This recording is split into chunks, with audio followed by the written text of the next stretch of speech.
they kill him, I really do. This guy single-handedly ruined the word motherfucker. Tick-tock, motherfucker! I was up here. God damn it! Man, I feel for Ryan Reynolds, man. I have that same expression every time I have a bad day at work. It's just like, and I'm getting ready to quit, and I'm just kind of like, I'm right there. And then something just tells me, let it go on with your life. And inside of me, I just want to go like, God damn it! Like, yeah, that's my life, folks. Welcome to Time About the Movies, and ladies and gentlemen, you are in for a rarity. Just like in real life, when I go see 3 movies in a theater in one day, we're doing 3 weekends in one show. Why? Because apparently we are in one of the slowest Labor Day grace periods I have ever seen in my entire life. We've got August 18th, August 25th, and September the 1st, and only 4 movies came out. All 3 weekends. And only one of them is only 3 of them are new releases. One is a re-release of a classic Steven Spielberg movie, which coincidentally was the first time I ever saw that movie. It was on a big screen, and I'll touch on that at the very end here. But yeah, you are in for a rare treat today. 3 weekends, and yeah, like I said, we don't usually see weekends like this where you have 2 movies on one weekend, 1 movie that is not a difference maker at all on the second weekend, and then 1 weekend where there's literally nothing except for a re-release of a classic movie. I mean, this is uncharted territory here, man. And yeah, hey, all the more so we can get this done faster and get me to my goal of completing this series by the end of the year. So without further ado, let's jump right on into it here and take a look at the first film that we have here. Easily the biggest new release of, let's face it, it's for the next 3 weeks, The Hitman's Bodyguard, which features Ryan Reynolds as the world's top bodyguard who gets a new client, a hitman played by Samuel L. Jackson, who must testify at the International Court of Justice. They must put their differences aside and work together to make it to the trial on time. And in a year where we've had so many incredibly awful R-rated comedies in its downward spiral, and only a few of them have broken out of that mold to actually be good, where everything else just either disappointing or just plain another shit, there was a lot of worries going into this movie that despite excellent marketing, it could be another disappointing train wreck. Well, I am happy to report that this film does not do that at all. It does deliver on everything it promises. You just have to wait a little bit to get there. It's one of those slow burn movies. It does start off slow. It really does take about 20 to 25 minutes for the jokes to get really going here, and you're just waiting for something funny to happen in that time. And there'll be a chuckle here or there, maybe 2 every once in a while during those 20-25 minutes. The jokes are very sparse, and not much really happens. But then, after that, it's the Ryan Reynolds, Samuel L. Jackson show after that, and it is comedy gold. I mean, this is really good stuff. It's everything the trailers promised it was going to be. These 2 are very hilarious, carrying a lot of the humor and the enjoyment of this. I mean, I haven't laughed at Ryan Reynolds this hard outside of Deadpool probably since Van Wilder, 15 years prior to this movie coming out. I mean, the scene where he's at the bar, that's my favorite scene in the whole movie, where he's talking to the bartender about how much he hates Jackson's character so much. And like I said, I feel for that guy every single time I see that. It's just kind of like, that is usually what happens when I have a really bad day at work, and I'm just kind of like, I'm this close to getting out of this, I'm this close to leaving, and then just something inside me tells me to just don't do that, and then, you know, I'm like him, just like, God damn it, like, okay, I did that at the beginning already, but you get the idea. That's how that whole scene felt to me when I saw that, and, you know, it's all happening while this huge action scene is going on. Well done, by the way. It's just really, really funny stuff. Now, the plot is about as generic as you can get. It's essentially a 48 hours, rush hour, money talks, nothing to lose, that style of action comedy where you have 2 very different people coming together. You know, they're not going to be friends at first, and then they're going to build a friendship throughout the course of the movie. And, you know, if the 2 leads are working together, and thankfully this does that, the film can work good with that. And yeah, you can definitely predict a lot of the cliches in this. Also, Salma Hayek is in this movie too, and I swear to God, man, they wanted to get Sofia Vergara for this role. I mean, when you see her character in this movie, I have no reason to believe that this role, they were trying to get Vergara. Like, it's like the movie basically said, you know, Salma, we know you're a great actress and all that. We know you've got an Academy Award, but an Oscar nomination, I should say, not an Academy Award. Now I think about it, did she actually win an Oscar at some point? I don't think she did. I know she was nominated for some, but I don't remember if she ever got one. No, she didn't. She was nominated for Frida, but she never won an Oscar. But I really get the sense that the filmmakers basically asked her, listen, we wanted to get Sofia Vergara for this role, so can we ask you to be a little bit more like her for this movie? And I guess she was happy to oblige her because, yeah, this is definitely not a role that really feels like it was written specifically for her. I really did feel like they wanted to get Vergara so badly, but they said, we'll take Salma Hayek, but can we ask you to act like Sofia Vergara, please? Like, I mean, that's just my little tinfoil hat conspiracy theory thinking there, but, like I said, the action sequences can be nicely done sometimes, although a lot of them they seem to have a lot of obvious CGI. There's a ton of scenes in the movie where there's obviously a lot of fake CG blood and obvious CG over some of the action sequences. But then again, you would expect that from the director of the worst Expendables movie, up until Expendables 4, at least. Expendables 3, the same director, Patrick Hughes, made this movie. So maybe he took that CG from that and just plastered it onto this movie here. But yeah, it's not an overall perfect film overall, but it is still a really funny movie, man. I mean, yeah, it's not quite Baby Driver, it's not quite Girls Trip, it's not even the next movie we'll take a look at, but it certainly kicks the shit out of all the bad R-rated comedies we've gotten so far in 2017 and even 2016. And compared to some of the stuff that's playing right now, stuff like the Emoji Movie, the Nut Job 2, yeah, I'll gladly take this over anything else that was coming out around that time, easily. So there you go. That's my thoughts on the Hitman's Bodyguard. So let's go ahead and move on to our next movie, Steven Soderbergh's newest film with Daniel Craig, Channing Tatum, and Adam Driver among its cast. This is Logan Lucky. What's the date? The biggest race of the year. I know how they move the money. This could make you famous. My life of crime is over. Hell yeah. You're going from a secure location. I'm at the Lowe's. You, Logan, mustn't be as simple-minded as people say. People say that. Rated PG-13. In theaters August 18th. Oh, I'm sorry. Did I say Daniel Craig? No, I meant to say Joe Montana because, holy mother of God, Daniel Craig in this movie, I mean, the first time I saw this trailer, I swear to God, I thought it was Joe Montana, the quarterback of the San Francisco 49ers. Because you look at Daniel Craig, and he doesn't sound like Joe Montana, but he has the look. He's got the hair like Montana. And I swear to God, I thought that was him. But no, that was not him. But, hey, it makes Daniel Craig's performance even better because, yeah, he is really good in this movie. It's a very underrated Steven Soderbergh movie. This is a film where he came out of retirement to direct the film and distribute it internationally. And, hey, Bleecker Street, you actually got a good movie on your roster. So, hey, it finally took you a couple movies to get there. But, we have the story of the Logan family and their attempts to rob the Charlotte Motor Speedway while avoiding both racetrack security and the FBI. You got a cast that also includes, besides Craig, Channing Tatum, Adam Driver, Riley Keough, Seth MacFarlane, Katie Holmes, Hilary Swank, Catherine Waterston, Sebastian Stan. And yeah, it's a really good movie, and one that really has been largely overall forgotten in terms of Steven Soderbergh's movies in general here. I mean, the guy usually does not make a lot of bad films, and even this one got a lot of rave reviews. It was a hit at the box office, but you never hear a lot of people really talk about this movie. It just kind of came and went, and really, that's a shame because, yeah, the movie is pretty awesome. It's a really funny movie.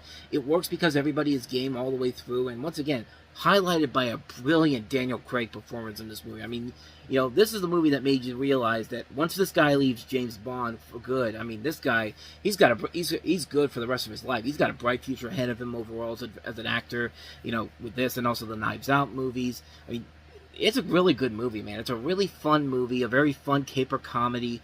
And yeah, it's a movie that shows that Steven Soderbergh still has got what it takes, man. I mean, the guy really is a phenomenal director. And yeah, this movie's an example of that overall. If you haven't seen Logan Lucky, definitely check it out, because it is really a very good movie, a very underrated gem of a film from a really solid director overall. So there you go. That's my thoughts on Logan Lucky, so let's go ahead and move on to our next movie, and that is Blumhouse Tilt's latest film, The Birth of the Dragon. It's not a game, gentlemen. But who lives, dies.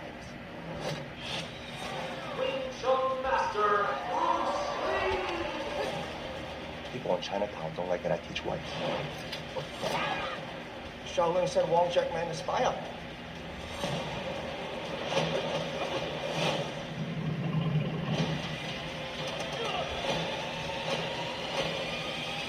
Birth of the Dragon, rated PG-13, starts Friday, August 25th. You know, I'm starting to realize that Blumhouse Tilt really is kind of the mediocre studio for Blumhouse. The films that they try to sell to other studios, and even they look at them and go like, we're not buying this garbage, because it's the same company that gave us stuff like The Darkness, and they've had a couple of other ones we touched on that were not very successful films overall. Like Slight was one that was not very successful. Incarnate, The Resurrection of Gavin Stone, Lowriders, you know. They've made some good stuff. We talked about the Belko Experiment, and even Slight. I mean, Slight was well received overall. I didn't think it was all that great, but even the Resurrection of Gavin Stone wasn't all that bad overall. We still got another good film coming for them soon with Upgrade that'll come out next year. But yeah, this is definitely one of those movies that really was not one of their stronger films. Also, I see WWE Studios, which, oh goody, it's time to play the game of, will the WWE copyright the clip I just showed you? Because WWE is one of those big a-holes about that when you try to put some of their stuff on there. Like the last one I did was the Flintstones and WWE, and they were all over me on that for no particular reason. Like, it just, I mean, but you know what? You know, I don't, you know, if you made better movies that actually represented your sport in general here, because let's be honest, WWE is pretty much fake wrestling. But just like these movies are completely fake, because yeah, this was pretty dumb. It's a fictional account of the supposedly true story revolving around Bruce Lee, who was a young martial artist challenged Kung Fu master Wong Jackman in 1964 in San Francisco. Now, the idea of the movie is a pretty cool idea. It's a movie that I think could make for a really fun film overall, but unfortunately, the movie falls apart because it's a film that features a lot of the major problems that most of these type of films usually do. I mean, there's a film that takes a really interesting story and plays it in the most safe and marketable way possible. And not to mention, it's one of those movies where it literally is a film that uses whitewashing, because, yeah, the movie basically focuses on a fictional male character and not Bruce Lee, even though he's the main focus of the movie. And even his daughter, Bruce Lee's daughter, distanced herself from the film. I mean, that's how bad this thing is. Like, that's how terrible this movie is. This makes the movie version of Dragon, the Bruce Lee story from 1993, seem like a cinematic masterpiece by comparison. And I like the fact that they did try to blame everything they could on this movie. Well, you see, there was a hurricane that hit Texas, and, you know, everyone wanted to go see that big wrestling match between Floyd Mayweather and Conor McGregor. That certainly won't disappoint at all. And, yeah, no, you made a bad movie. You released it in the dumping weeks between August and September. You reap what you sow, and you made a bad movie out of it. By the way, sitting on the show for 2 years, so instant crap right there. So there you go. Not much more to say about The Birth of the Dragon. So let's go ahead and move on and then wrap the show up with a good movie. Not just a good movie, a really good movie. One of Steven Spielberg's early blockbusters, and that is, of course, his follow-up to Jaws, Close Encounters of the Third Kind. Indianapolis, Air 31 has traffic 2 o'clock, slightly above. Can you say aircraft type? Negative, Center. No distinct outline. To tell you the truth, the target is rather brilliant. Wait a second. He's heading right for my windshield. The traffic is approaching head on. Alter right and really moving. And right by us, right now. That was really close. 31, do you wish to file a report of any kind of it? I wouldn't know what kind of report to file, Center.